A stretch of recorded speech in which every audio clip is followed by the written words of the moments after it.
Hi, my name is Jaff and I'm an entrepreneur and an author.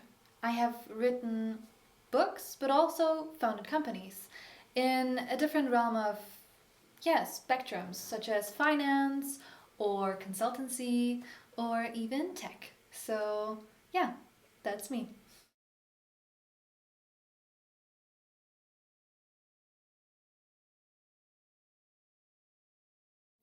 I think I was about 17 years old, so quite young. And I believe those were my first days in the entrepreneurship scene. So I remember specifically asking around at the co working space for some opportunities to learn from some coders. I remember asking very in a very shy manner because I did not have much confidence. I was being very, very timid all the time for just opportunities to learn. And the Bordeaux conference was, or seemed like, the perfect opportunity to learn.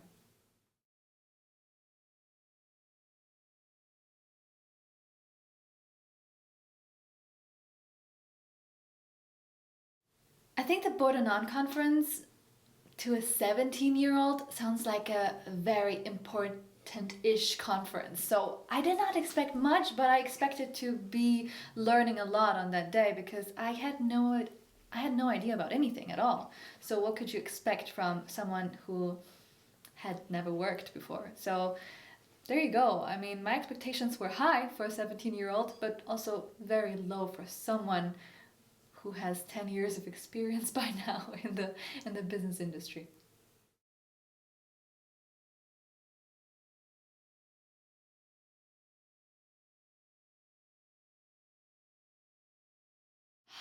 I mean, truth be told, you are not the only ones I asked for a free ticket because, as I said, I was looking for so many opportunities to go out and learn stuff that I reached out to dozens and dozens of conferences to actually gain a free ticket.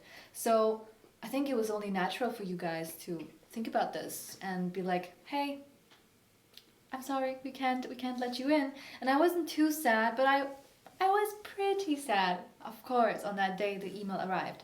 But I don't have any recollection of anything negative in particular that would have wounded me or my ego in any way. So it must have been a very nice email, even though we can't find it. But yeah, I'm very much I'm very much looking forward to your next conference, to be honest, and what you guys have put together in those 10 years and how the stories have evolved. Because for me personally, a lot has changed.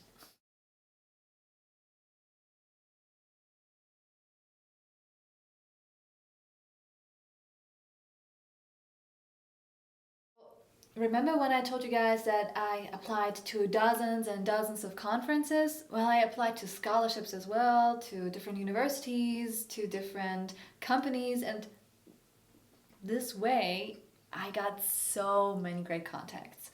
So when I was around 17, I asked different, I asked just about everyone to give me a free ticket, and sometimes I got some. So what was possible? Before I turned 20, I went to the US. The ticket was sponsored. I got invited to lots of conferences as a diversity attendee. So they had put money aside because, of course, they had money to put aside because those were the big companies, the big tech companies back in the day. And when I went to the US, I was like, hey, that's so super cool. I wanna be here more often. I wanna stay here. So I applied for scholarships. And that was just a random Facebook ad from a university that I was like, that sounds cool. Okay, let's click on it. Let's apply for this $10,000 scholarship. Turns out, again, I was the only one asking for this one. And I got the $10,000 scholarship and got to go to the US for 7 weeks and develop a startup idea. And I remember that when pitch day came, and that's the day where I pitched my idea to a whole lot of investors who had a lot of money. I remember that I knew that the Hyperloop CEO, Dirk Albon, was in the room. And I was like, oh my God, this sounds so great. I need to ask him on LinkedIn if we can connect in any way because when I pitched an idea, it was about transportation systems, and he just said, hey, I loved your pitch. Why don't you come work for us? So that's how I ended up working at, um, yeah, one of the Silicon Valley companies back in the days, and yeah, gained a lot of experience as a techie, but also like as a programmer for various startups, and through that, I learned so much about finance, about how a startup is built, about how startups are, put together, who is in the team, how you find someone, and that has led me to different ways, also within Nuremberg, to be honest. So I studied finance, I studied computer science, I studied Chinese. So I have a lot of different interests, but I believe the city has offered me so many opportunities that I still am a very proud Nuremberg citizen, and still to this day love to interact with the community here.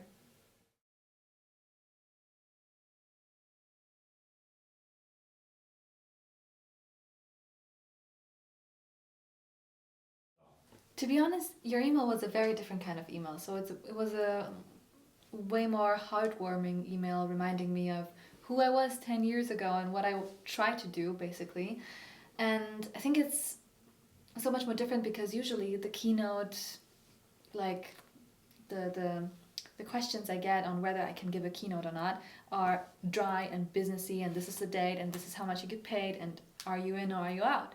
But yours was like exactly how you just pitched it. It was just more of, hey, I'm still thinking about this 10 years ago. It would be so nice to have you back. And that got me thinking, hey, this would be a full circle moment for me as a person, because 10 years ago, I was this very young girl who had no idea, who tried to break into this industry. And now I have kind of arrived. I'm still on my way, I would say, but it it would be such a great thing to do. So I naturally said yes, and I was very, very happy to get an invitation like that.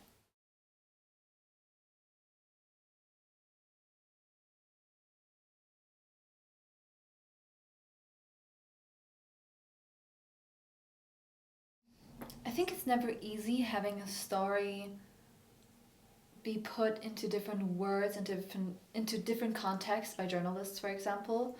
So this was something I struggled with a lot because I got put into this whole, she's a coder and she's a woman, and look at her, she's also a refugee.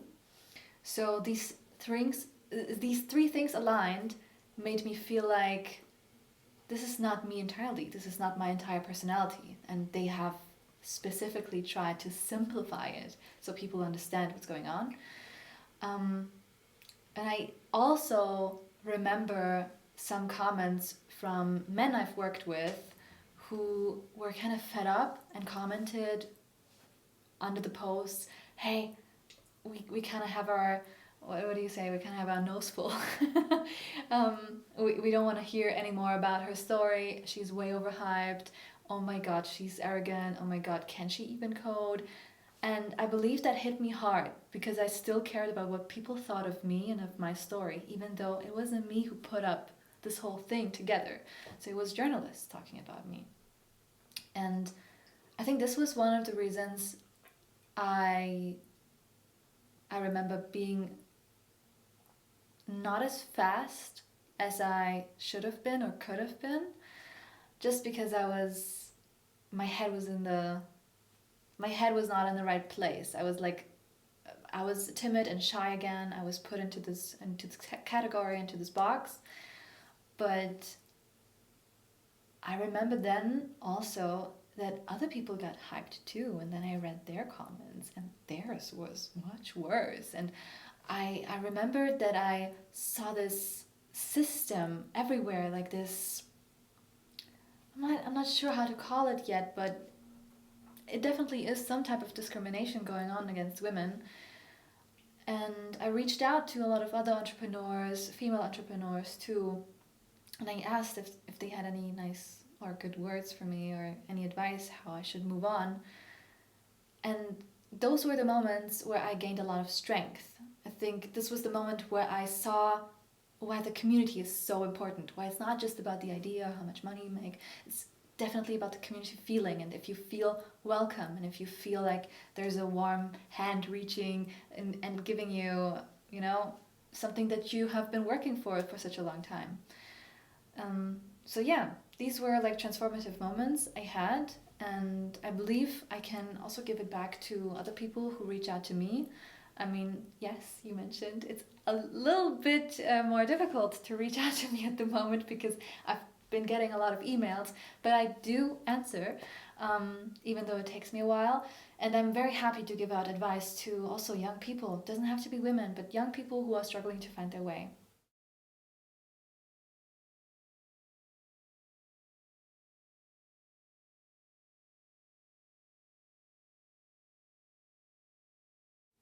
I think one of the trends that I've been seeing is that online and offline are two different worlds, kind of. You could meet a person and they could have a huge following online and have all the resources in the world, and you would know just by meeting them. And vice versa, of course, somebody who has no name on the internet, no followers, could be a huge expert. And I believe those two disparities grow bigger and bigger, which is why I believe you should be listening to stories, online and offline, of course, but you should give everyone the time of day to, and keep an open mind that they can actually teach you something. Maybe about yourself, maybe about their business. But, you know, I believe this sentence holds or rings true in my ears still. It's never as bad as they tell you, and it's never as good as they tell you. So make up your mind, because in these last 10 years, social media has, you know, won so many hearts and minds by storm. And don't lose yourself in that game of just trying to get followers, but be interested in what you do and have an authentic passion. Be be truly yourself, because you only exist once. Also, don't let yourself get demotivated by other people's opinions on you. Just do you, because as we see in this fast paced world, nothing sticks really. We have seen trends come and go, companies build, then, you know, gone bankrupt. And at the end of the day, it's all about the people, that they keep on going, that they keep on trying new things. And yeah, it's all just been a little bit faster, I would say. That's what has changed.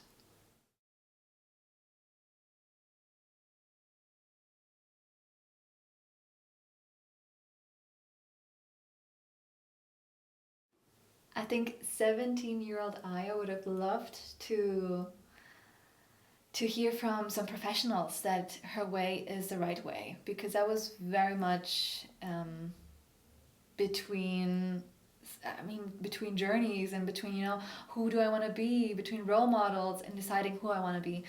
um, and I think as a 17-year-old, it was just really important to talk to business professionals and ask them about their job, and just keep asking until you find something where your eyes light up and your heart goes, yes, this is the thing that I want to be focusing on. Because you will find that. And if you still question yourself if this is the right thing, then it's probably not the right thing. So I would say, dear Aya, who's 17 years old, if it's not a hell yes, it's a no. So only really follow your heart.